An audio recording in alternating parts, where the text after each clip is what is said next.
Hi everybody, it's me and I'm back this week and we're going to talk about one of my favorite things, and it is riding boots. I was very excited when I started riding because all I wanted to do was buy boots, but then I realized that they're not cheap. So I'm going to go over a couple different ones that I bought, some nice ones. I got one pair of cheap ones, which I regret immediately, but you'll see why.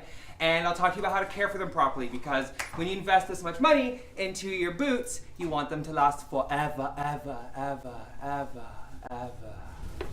These are my first pair. They're by, oh, do you like them? No, I didn't think so. These are by a company called Cavlier, and I bought them online from some lady, and they're absolutely the worst. They were about 50 bucks, and you can tell when they're on, they're extremely uncomfortable. They had no support in the soles of the feet at all. They're actually old school lace up, so when you're putting them on, you have to undo the lace every time, squeeze your foot in through the top, and then pray to God that they stay. Where does he want to go? Come back. Come back. You don't like these boots. And then once they're on, they bunch around the ankle, and I just felt they were really uncomfortable. So you're going to see why in a minute, but Cavlier, bye. Next pair of boots are actually the ones that I'm wearing, and I love these boots so much. They're the first real good pair of riding boots I bought. They're from a company called Tredstep, Ireland, and I bought them at Greenhawk. They were the last pair that fit me there, so of course I took them, but when I got home I realized it was like the best purchase I've ever made. They're very simple, they're very light. The only thing I'm not a big fan of is right around here, it seems to bunch a little bit when I'm standing. When I'm riding and my heels are down, it feels awesome, but when I'm just, walking around and tacking and chores, it definitely is a little bit uncomfortable. So I definitely had to invest in something to stretch the boot out. These ones took a good month for me to be comfortable in them. Invest in a really good, I don't know, what do you call this, Archie? Is this like a shoehorn? Is this something you use to stretch out your boots? I got it on Amazon for 30 bucks. I got the wood one because it looked nicer, but I feel like it'll last me forever. I left these in my boots overnight, every night for about a month, and I changed the little spacers that you put on for the toe where I knew that my foot was kind of hurting.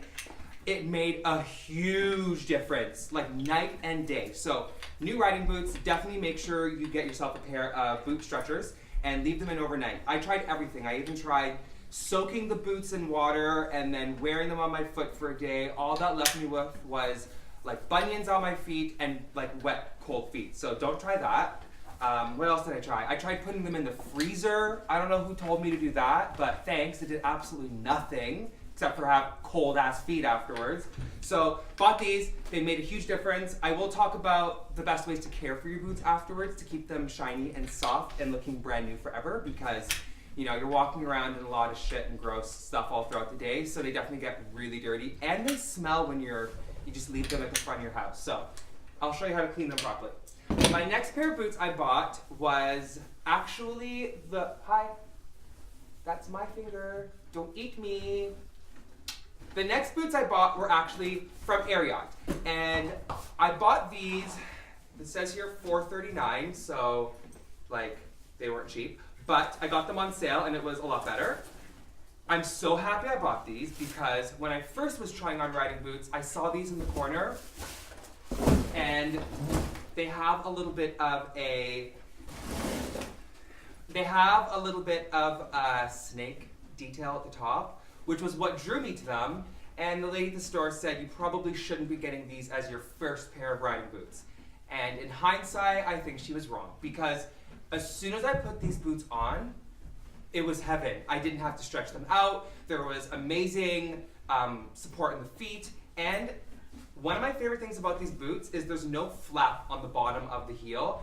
And I'm not really quite sure why all of my other boots have them, but when your boots aren't perfectly clean and you're trying to put them on and your hands are clean and you have to touch that little flap at the bottom, it's uncomfortable. I just don't like it. I could do without it. These don't have that. So these boots were an amazing purchase, and small things, but I like that they came with this to put inside the top of the boot to keep it, structurally safe and keep them up when you leave them at the front of the house.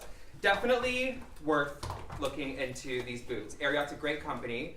For what you pay for, you definitely are getting a good quality leather, and they're very durable and very comfortable. So this was the least amount of wearing in time before they were good. Like first day out of the box, they were a little bit tight, but I didn't even have to put the stretchers in them. So make sure you get yourself a pair of these Ariat boots. I'm not going to throw these ones because I love them.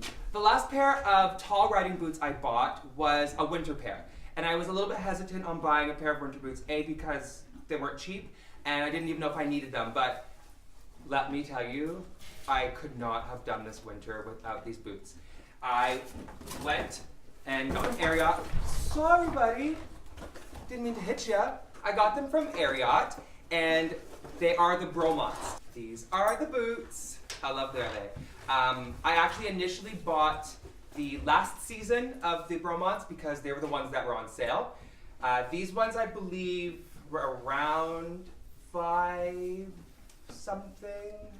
I got them for $4.80, so I don't know, got a little bit off, but I returned the original pair of Bromants the next morning because they didn't come in a slim calf, which I thought was going to be okay, I could be fine, but I could fit my entire hand and wrist down into the boot, so I realized you're spending that much on a boot, get them properly. So I went back and got the newest Ariat Bromants. They're heaven. They're also very comfortable. I did not have to stretch them out. I put them on right away. They were great. They were a little bit tight, but that's because they're insulated, so there's a little bit more, stuff in there to keep you warm. They're completely waterproof, so when you're running around outside and there's a really thick puddle of mud, just slop away. Get right in there. Don't worry about it. They wipe off really well. I was a little bit nervous about this kind of suede inlay in the center. I didn't think it would clean very well, but as you can see, got it nice and clean. And they do have the little clamp in the back, which out of all of them, they're the hardest for me to put on. But once again, saved us in the wintertime. I don't know what I would have done. So it's an investment, I'm sure, but worth it. So go get yourself a pair of the new Ariat Bromant boots. You'll love them as much as I did, and let me know what you think. The last riding shoe I got is actually from this company called Huntley Equestrian. They are not a tall riding boot, they're just a paddock boot. I'll show you them. They're really nice. I actually bought them because I love the look of them, and all the other paddock boots just kind of seemed a little bit meh, a little lackluster. These are awesome because I actually wear them at work, downtown, throughout the city, and then I, come on over to the barn and they work just fine. They aren't a tall boot, so you do have to wear your half-chaps, which I'll talk about in a second. But they're really awesome. The only thing I'm not a big fan about these boots is the sole is a harder, like a wood sole or a harder plastic. So when you're walking, it doesn't have as much shock absorption, so it does get a little bit harder in the heels. They're kind of loud, but I don't mind that. I like when people can hear I'm coming.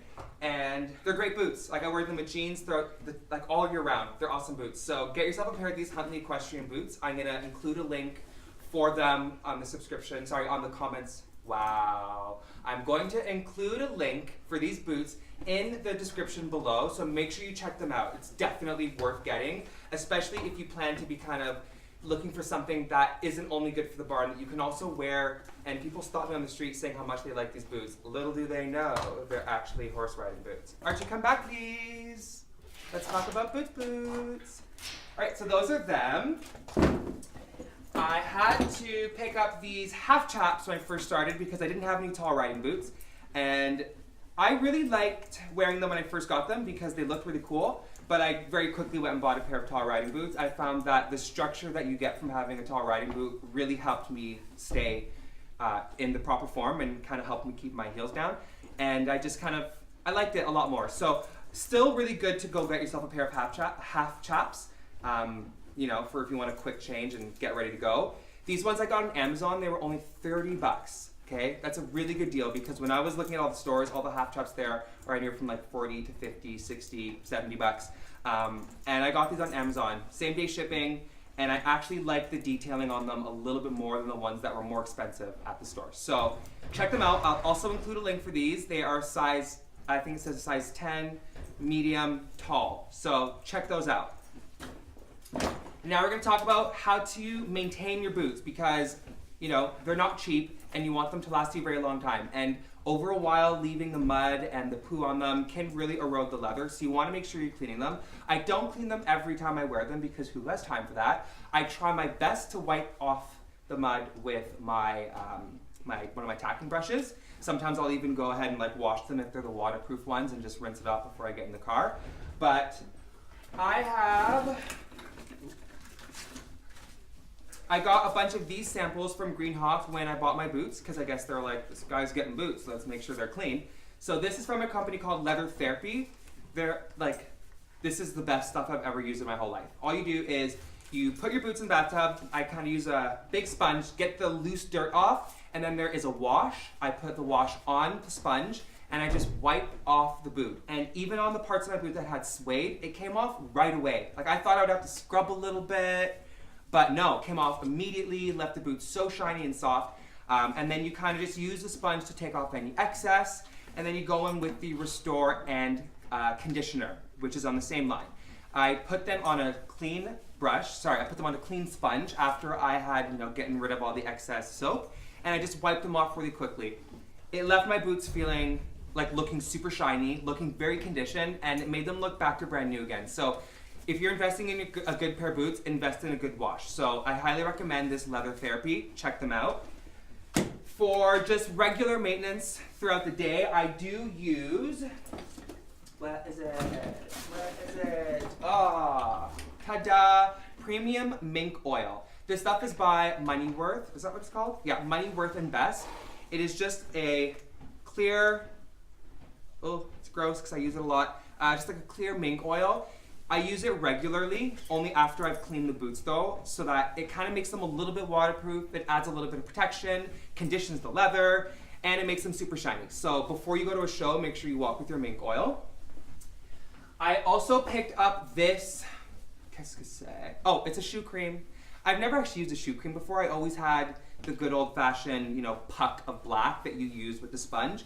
And it's great, but I really love this shoe cream. Also by Moneyworth and Best. I just use it with the cloth that came in the package, also on Amazon.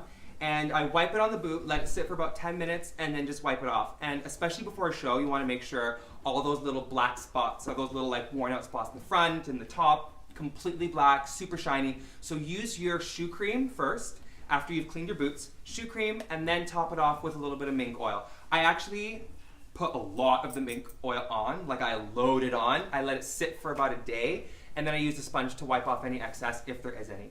And that pretty much is Let me know what you guys think, if you've actually tried these boots and you like them, or if you didn't like them, let me know which ones you like more, and I'll check them out. Let me know what you guys think of these products. If you have any other recommendations that you think are better than Moneyworth and Best, let me know, because I'm always up for checking out new stuff. And that's about it. That's it, right, Archie? Say thank you. No, he doesn't want to say anything. We're going to go riding now, so I'm going to show you these boots, and make sure you subscribe, and wait till next week when my trainer and my good friend Ivory quiz me on all the horse terminology that they think I've learned. Here's a tip. I didn't really do so well. Oh. Bye, guys!